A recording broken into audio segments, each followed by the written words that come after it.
greatest storyteller that's ever lived. Stevie fans are the best fans.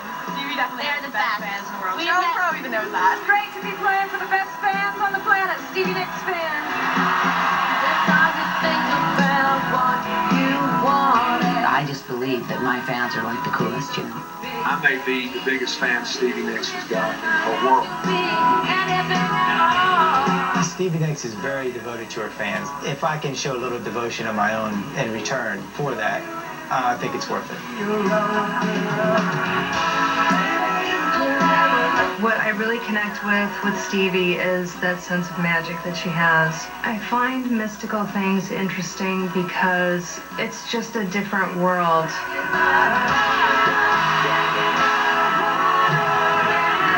From a guy's point of view, Britney Spears is a girl that you would like to have sex with, but Stevie is a woman you would like to make love to.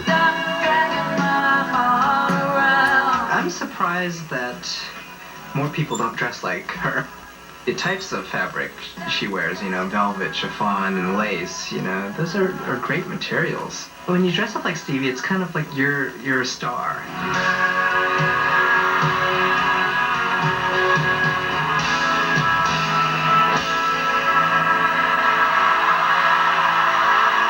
Welcome to our party.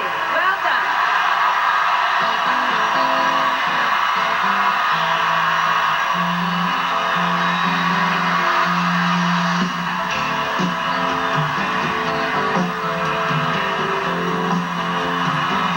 I am such a music fan, you know, and other people's music is so important to me. I saw Jimi Hendrix once. I did take things from him. How flamboyant he was, how that fringe was flying and everything, you know. It's like, I absolutely took that from him. You know, Janis Joplin, how she mostly always had the microphone right in front of her, right on the stand without taking it off. She just did her whole little show right around that microphone. I've always done that. I don't ever take the microphone off and walk away with it. I kind of got my how to phrase from Joni Mitchell and my how to like really seriously kick it from Aretha Franklin. Grace Slick, a very cool, like this just really cool, beautiful babe at a cocktail party. That's what she reminded me of. In the middle of this rock and roll thing, there was this kind of cool Grace vibe. And so I liked that too, you know, so it's like a little of this, a little of that, a little of this, and see, and you mix it all together and you do come out with something that's very different from all those people.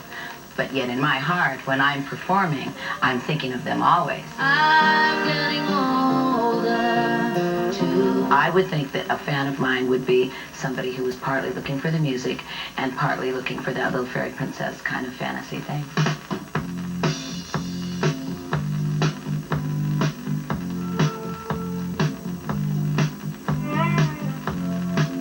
My name is Bear. I'm 34. I live in Decatur, Georgia, and I'm a big Stevie Nicks fan.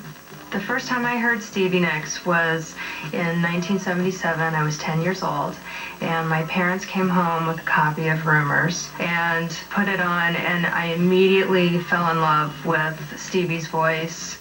I would sit for hours with the little lyric book and read over the lyrics and look at the pictures, and that was it. It was all over from there. The first time I really took notice of Stevie's clothes and her style was on the Mirage Tour in 1982. I remember her on stage singing Gypsy, and she was wrapped in this black shawl or jacket, and it was sparkling red. The first night of Fleetwood Mac, I just took a suitcase of clothes. I had pulled everything out of my suitcase and realized there wasn't one thing in that suitcase that I wanted to wear on stage that night. And as of that night, I decided I had to make some sort of a uniform up because I couldn't possibly worry that much about what I was going to wear every night. So I just kind of, you know, designed a skirt and a top and got the platform boots and kind of went with that and just added stuff to it so that it was very easy. And every night you don't really have to make too many choices. I think a lot of us like to dress up as Stevie to go to her shows, mainly because it's a real tribute to her. I started to make Stevie clothes for my friends and just kept going from there. I came online and joined a Stevie Nicks mailing list, and there were posts all the time from people asking where to get Stevie-type clothes. Stevie fans, a lot of us like to dress like Stevie, and it's very hard to find those clothes at the mall. So I sent a post myself that I was going to start making Stevie clothes. I was Bear's first client. The thing I wanted most was a Rhiannon skirt. I needed that ultimate black chiffon. Yeah, the staple. Stevie outfit. You have to have it. It just goes with everything. And a few weeks later in the mail, I got this beautiful black chiffon skirt. And we've been best of friends ever since. My company's name is brandystream.com. I've been in business since 1996, and I can't even count how many things I've sold. Living with a Stevie fan can be, at times, perhaps a bit overwhelming.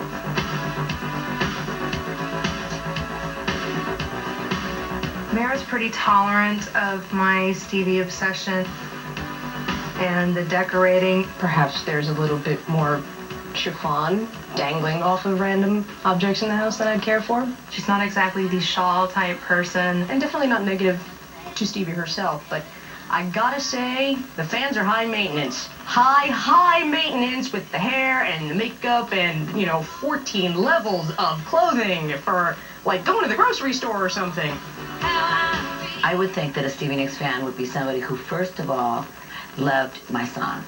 And then they might like the skirt, the chiffon skirt, the platform boots, the fun things. I put together that whole thing all those years ago. I tried to make it really fun for myself also.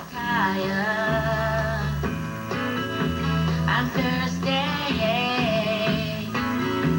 I'm wild-eyed in my misery. It's nice to be able to express yourself in different ways, and I think clothes and dressing up like that really brings out different aspects in your personality.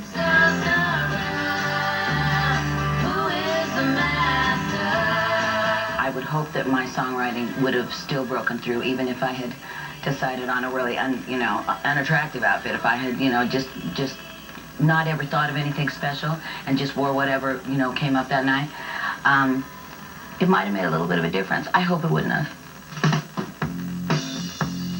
A typical day for me is to get up, I go right to my computer and turn it on, and I load in all of my email. I got one new order overnight, which I'll print out, and then I have 59 messages to read. When I'm done reading my email, I make my long commute to my office. What a commute. This is where I work. To make a full outfit generally takes about a day. You can make a nice skirt out of that. Wow. My clientele are very diverse. It's not just Stevie fans, so that is mainly where the work comes from. I've done some weddings. There's a lot of Stevie ladies out there that want to wear something like that to their wedding, which is really cool. My favorite part about running my business is the joy that I get when people email me and say, I got your outfit, I wore it to a Stevie show last night, I got so many compliments, and the night was just amazing because of it. That's what makes it really worth it for me. The highlight of my professional career was when I got asked to participate in an indie movie called Gypsy 83. Todd contacted me first. He asked me if there was any other source to get Stevie-style clothing, and of course, Bear.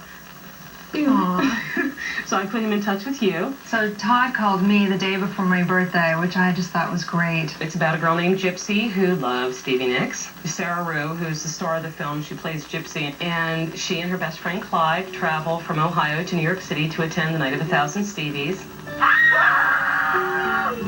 I made some things specifically for Sarah with her measurements. Like the Night of 1,000 Stevies scene, she's wearing this white outfit, the white chiffon belladonna. And also for the stand-back treadmill scene. Oh, that's hilarious. So that was great. And the best part, though, was getting to actually be in the movie. Oh, that was amazing. There you are.